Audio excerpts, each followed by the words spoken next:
2024년 3월 12일입니다. 새벽기도에 에베소서 5장 15절과 16절 말씀으로 자세히 주의하라는 제목으로 잠시 은혜를 나누겠습니다.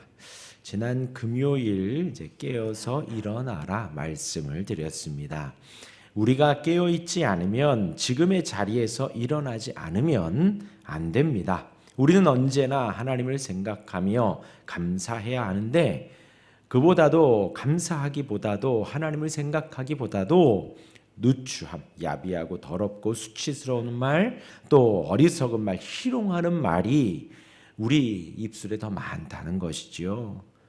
혹 음행하는 자, 탐하는 자, 얼마만큼이요? 우상 숭배하는 만큼 음행하거나 탐하는 것, 그런 것이 가득해도 모를 수 있습니다. 또한 그런 것도 괜찮다고 헛된 말로, 거짓말로 속일 수도 있습니다.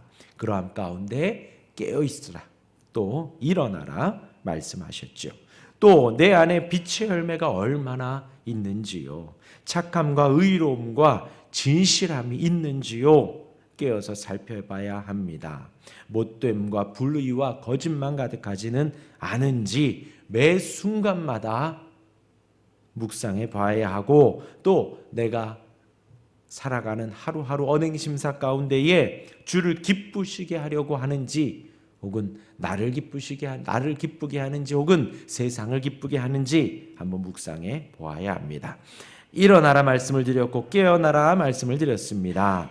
주의 빛이 우리를 비출 때에 함께 일어나 그 빛으로 살아가고 빛의 열매를 맺어 우리 주변에, 내가 깨어서 일어나고 우리 주변에 있는 어둠에 있는 이들을 깨우고 손잡아 함께 일으켜 세우는 우리가 되기를 권면을 드렸지요. 오늘은 본문은 이어집니다. 우리가 빛의 자녀로 살아가며 하나님의 뜻을 행하며 살아갑니다. 오늘 본문 15절과 16절 비슷한 말씀을 하지요. 15절에서는 자세히 주의하라고 하고요, 16절에서는 세월을 아끼라 하고 있습니다. 두 가지 말씀 간단히 드리고 마치겠습니다. 첫 번째로 자세히 주의하라 합니다. 우리가 어떻게 행할지 주의하라는 것이죠. 조심하라는 것입니다. 우리 앞에 하나님 계시니 우리는 항상 조심해야지요. 하나님 앞에서 우리가 살아가는 것입니다. 우리가 말할 때에도 행동을 할 때에도 우리는 우리 앞에 하나님이 계시고, 하나님이 우리를 보고 계시고 우리의 말을 듣고 계신다. 하나님 앞에서 행해야 하지요. 비단 교회에서뿐만이 아니라 가정에서도, 우리가 있는 회사에서도, 우리가 있는 모든 처소에서 하나님 앞에서 하나님이 나를 보고 계시고 하나님이 나를 듣고 계신다, 살아간다 하는 것이에요.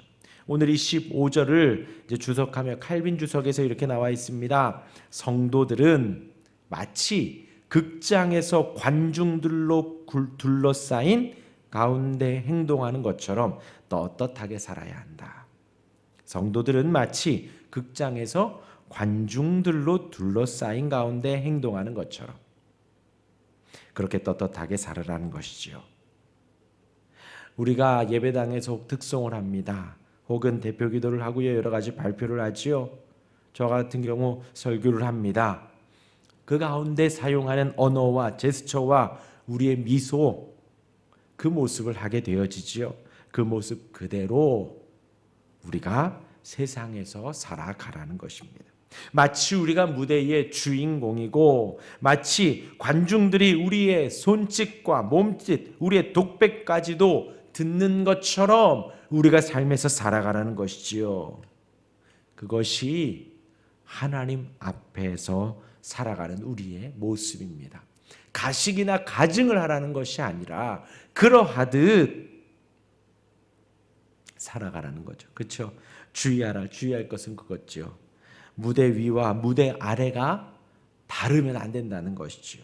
우리가 교회에서 그렇게 살아가는 것, 가정에서는 또 다르고, 회사에서는 또 다르고, 또 친구들을 만날 때 다르고, 안 된다는 것입니다. 항상 우리가 교회에서도, 가정에서도, 회사에서도, 학교에서도, 친구들을 만나도 항상 무대 위에 있는 것처럼 살아가야 한다는 것이지요. 득송을 하고 대표 기도를 하는 것처럼 그렇게 주의하라는 것입니다. 그리고 그렇게 조심스럽게 살아가는 것이 15절 하반절에 지혜 있는 자같이 사는 것입니다. 그렇게 지혜 있게 사시기를 바랍니다. 이어서 16절의 두 번째입니다. 세월을 아끼라 하였습니다. 때가 악하니라. 여기에서 세월이라 하면 아주 중요한 시기를 말합니다. 금방 지나가 버리는 특별한 기회를 말합니다. 그것을 이제 세월이라고 표현을 한 거예요. 또 아끼라라는 것은 물건을 사다라는 의미를 가지고 있는 거예요. 그래서 세월을 아끼라는 것은 기회를 구입하고 중요한 시기를 구입하고 기회를 애써 찾아 그에 따른 어떤 희생이 따르더라도 치르더라도 그것을 놓치지 않는 아주 치열한 뜻이 이 세월을 아끼라는 거예요.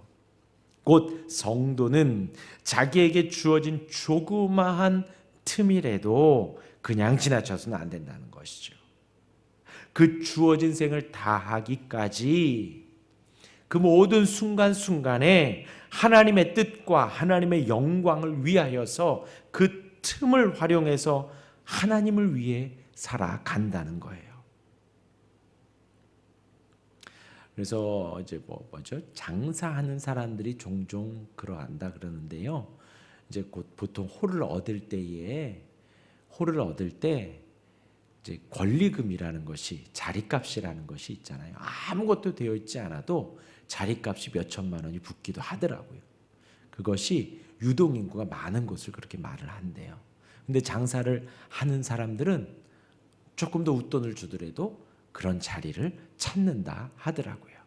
그렇게 해서 빨리 이제 유동인구가 많은 곳에서 장사가 많이 돼서 잘 돼서 그 권리금을 다 상환하는 것이 낫지 조금 외곽에 조금 저렴한 곳 그것은 큰 의미 없다 하더라고요.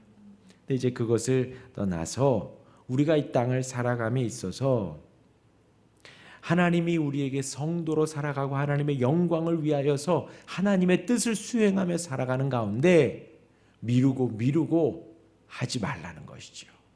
세월이 중요한 시기이니 금방 지나가 버리는 특별한 시기이니 그 시기를 틈이 났을 때에 사고 구입하여서 하나님의 뜻 가운데 살아가라는 것이죠. 왜냐? 그렇지 않으면 세월을 아끼라 때가 악하니라. 그렇지 않으면 세상은 악하고 부패했기 때문에 그것으로 가득 차 있기 때문에 언제든 그 악함으로 돌아갈 수밖에 없다는 거예요. 하나님이 주신 기회를 잡아내지 않으면 악한 세상이 기회를 잡고 하나님이 주신 기회를 내가 사지 않으면 우리가 유혹에 넘어지고 세상 안에 살아가게 된다는 거예요. 지난번 하나님의 위력에 대하여서 말씀드리며 세상을 저항한다고 말씀을 드렸어요. 세상의 흐름 속에 우리가 하나님을 의지하며 하나님의 그 힘 속에 저항하여 역행하지 않으면 우리는 가만히 있는 것이 아니라 세상 가운데 휩쓸려 갈 수밖에 없다라는 거예요. 세월을 아끼지 않으면 때가 악하기 때문에 이 악한 세상 속에 살아갈 수밖에 없다는 것입니다.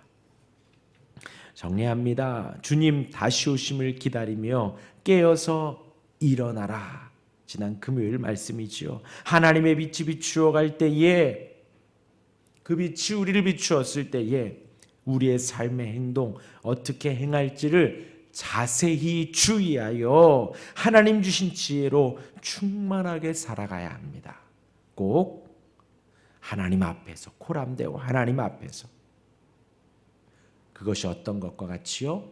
무대에서 공연을 하는 것처럼 세월을 아끼시길 바랍니다. 하나님 주신 작은 기회라도 조그만 틈이라도 있다면 하나님의 영광을 위하여 하나님의 은혜를 높이며 살아갈 수 있는 우리가 되기를 바랍니다.